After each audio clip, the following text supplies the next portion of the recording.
সত্যি কি বাইবেল বলে যে সূর্য পৃথিবীর চারিদিকে ঘোরে? কারণ আমরা ছোটবেলা থেকে স্কুলে এটা পড়ে আসছি, এমনকি আজকের দিনে স্কুলের বইয়েতেও আমরা এটা দেখতে পাই।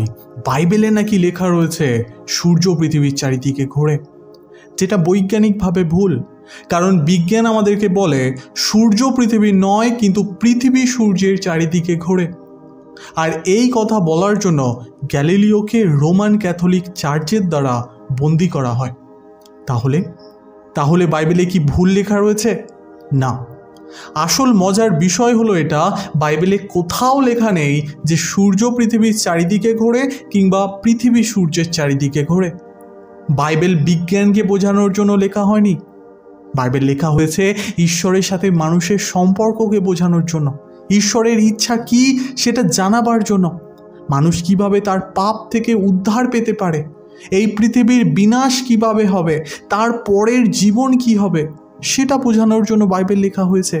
সোজা ভাষায় বললে বাইবেল মানুষের জন্য লেখা ঈশ্বরের এক প্রেমের চিঠি, কোনো বৈজ্ঞানিক ব্যাখ্যার বই নয়। আমি বিশ্বাস করি আজকের এই ভিডিও বাইবেলের বিরুদ্ধে আনা সব মিথ্যাকে ভুল প্রমাণিত করবে। ভিডিও শুরুর আগে আমাদেরকে একটা বিষয় জানা দরকার যে খ্রিস্টানিটির মধ্যে 3টে প্রধান গ্রুপ রয়েছে, 1 ক্যাথলিক, 2 অর্থোডক্স আর 3 প্রোটেস্ট্যান্ট। আমরা বেশিরভাগই প্রোটেস্ট্যান্ট গ্রুপের মধ্যে রয়েছি। এই 3টে গ্রুপের বিশ্বাসজনিত কিছু পার্থক্য রয়েছে, সেই জন্য এরা কিছু ক্ষেত্রে আলাদা। এই বিষয়ের পুরো কনফিউশনটা তৈরি হয় রোমান ক্যাথলিক চার্চের জন্য।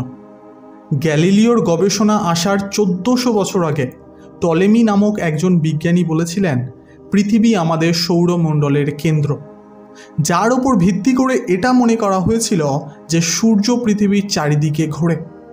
এমনকি সেই সময়ের প্রসিদ্ধ বিজ্ঞানী অ্যারিস্টটল, সেও এই কথা বলেছিলেন যে পৃথিবীর চারিদিকে সূর্য ঘোরে। কারা প্রথমে এই কথা বলে? সেই সময়ের প্রসিদ্ধ বিজ্ঞানীরা। সময় উন্নতির সাথে সাথে বিজ্ঞান যখন বৃদ্ধি পায়, তখন অ্যারিস্টটল আর টলেমির এই বৈজ্ঞানিক কথাকে লোকেরা গ্রহণ করতে থাকে। সেই সময় রোমান সাম্রাজ্য এক শক্তিশালী এবং উন্নত সাম্রাজ্য ছিল। সমাজে মানুষের কাছে বিজ্ঞানের গুরুত্ব বৃদ্ধি পেতে থাকে, আর সেই সমাজে রোমান ক্যাথলিক চার্চের ভূমিকাও বৃদ্ধি পেতে থাকে। সেই সময় রোমান ক্যাথলিক চার্চ যা বলবে সেটাই লোকেরা সত্য মনে করে সেটাকেই পালন করত। রোমান ক্যাথলিক চার্চের পোপ টলমির ও অ্যারিস্টটলের এই বৈজ্ঞানিক কথাতে প্রভাবিত হয়, অর্থাৎ সূর্য পৃথিবীর চারিদিকে ঘোরে। এই কথাতে শিলমোহর দেয় এবং এটাকেই সত্য বলে। পোপ এটাও বলে যে বাইবেলও এমন শেখায় সূর্য পৃথিবীর চারিদিকে ঘোরে। কিন্তু প্রশ্ন হলো, বাইবেল কি সত্যি এটা বলে? না।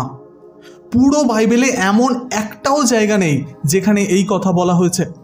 বাইবেলের যে অংশটাকে এরা দেখিয়েছিল তার মধ্যে প্রধান হলো এই ভার্সটা। উপদেশক তার 1 অধ্যায় 5 পদ। সূর্য ওঠে এবং অস্ত যায়, তাড়াতাড়ি নিজের জায়গায় ফিরে যায়। এখানে কোথায় লেখা রয়েছে যে সূর্য পৃথিবীর চারিদিকে ঘোরে? আমরা যেমন সাধারণ ভাষায় কথা বলি, ঠিক সেই ভাষাতেই বাইবেল লেখা রয়েছে সূর্য পূর্ব দিকে ওঠে এবং পশ্চিম দিকে অস্ত যায়। আমরা কি এমন ভাষায় কথা বলি না? এটাই বলি। তাহলে আমরা কি ভুলভাবে কথা বলি? যদি ভুল হয় তাহলে আমাদেরকে এইভাবে কথা বলতে হবে, পৃথিবী ঘোরার পর পৃথিবীর যে অংশে ভারতবর্ষ রয়েছে সেটা যখন সূর্যের সামনে আসবে, তখন সূর্যের আলো ভারতবর্ষের ওপর পড়বে, তখন সকাল হবে। নাকি আমরা এমন বলবো সূর্য উঠলে সকাল হবে? বাইবেলের এই অংশটা কবিতার আকারে লেখা রয়েছে। দেখুন কিভাবে লেখা রয়েছে। উপদেশক বলেন, অসাড় অসাড়, অসাড়ের অসাড়, সকলই অসাড়। সূর্যের নিচে মানুষ পরিশ্রম করে, সেই সব পরিশ্রমে তার কী লাভ? এক পুরুষ চলে যায় আর এক পুরুষ আসে, কিন্তু পৃথিবী চিরকাল থাকে। সূর্য ওঠে এবং অস্ত যায় আর তাড়াতাড়ি নিজের জায়গায় ফিরে যায়। বাতাস দক্ষিণ দিকে বয়, তারপর ঘুরে উত্তরে যায়। এইভাবেই সেটা ঘুরতে থাকে আর নিজের পথে ফিরে আসে।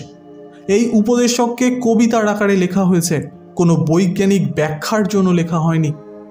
বাইবেলের পুরনো নিয়ম আজ থেকে প্রায় 3500 বছর আগে লেখা শুরু হয়েছিল।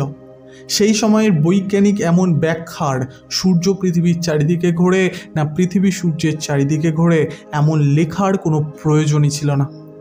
আমরা বিশ্বাস করি বাইবেলের ঈশ্বর এই সমস্ত পৃথিবীকে সৃষ্টি করেছেন, সমস্ত জগৎ সৃষ্টি করেছেন, সূর্য এবং চাঁদ এবং অন্যান্য গ্রহ নক্ষত্রদের সৃষ্টি করেছেন।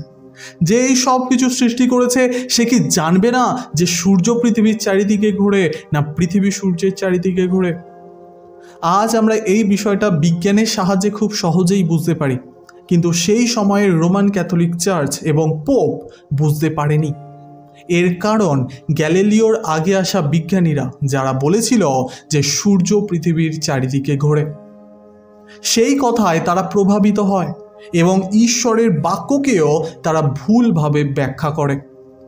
বাইবেলের এমন ভুল ব্যাখ্যা করা, ভুল শিক্ষা দেওয়া এবং ভুল কাজের জন্যই মার্টিন লুথার এর প্রতিবাদ করেন, আর এর থেকেই প্রোটেস্ট্যান্ট গ্রুপের শুরু হয়।